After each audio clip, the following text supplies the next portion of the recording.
επειδή τα συζητάμε και οι απαντήσεις βοηθούν πάρα πολλούς ανθρώπους. Γιατί έχουμε 70% είσαστε generator και manifesting generator πάνω στον πλανήτη. Άρα το ερώτημα το οποίο που προέκυψε ποιο είναι, Κατερίνα? Το ερώτημα που προέκυψε είναι πώς θα βοηθούσες μία γυναίκα generator, τι συμβουλές θα της έδινες, ούτως ώστε να ανακαλύψει τον εαυτό της. Ωραία. Και αυτό που ξεκίνησα και έλεγα είναι ότι πρώτα απ' όλα είναι η στρατηγική του κάθε τύπου, που του generator είναι να ανταποκρίνομαι σε αυτό που με κάνει να νιώθω καλά.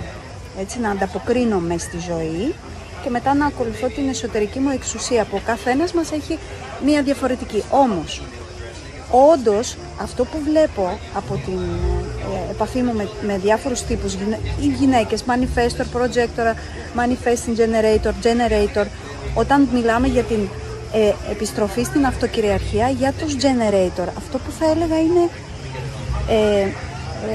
σαν θησαυρό, σαν τα πιο πολύτιμα σας σμαράγδια, χρειάζεται να φροντίζετε αυτή την τόσο πολύτιμη ζωτική ενέργεια που έχετε, που την διοχετεύετε.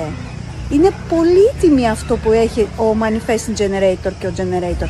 Οπότε εκεί που την πατάτε και που την έχουν πατήσει όλες οι γυναίκες αυτών των δύο τύπων, είναι ότι επειδή έχετε αυτή την ενέργεια, τη σκορπίζετε παντού. Άρα πρώτον tip, πολύτιμη ιερή μου ενέργεια, που την διοχετεύω, και δεύτερον, ακολουθήστε και κάντε πράγματα μόνο που ανάβουν, εξετάρουν τη βιολογία σας. Που λες, ναι, αυτό θα το κάνω γιατί το θέλω, γιατί το νιώθω, γιατί θα μου φέρει την απόλαυση. Θα δείτε ότι όταν φτιάξετε τη λίστα, πάρα πολλά από αυτά τα πράγματα που κάνετε τώρα θα είναι γιατί πρέπει. Και υπάρχουν σίγουρα στη λίστα σας πράγματα τα οποία μπορείτε να πείτε «ΟΚ, αυτό βγαίνει».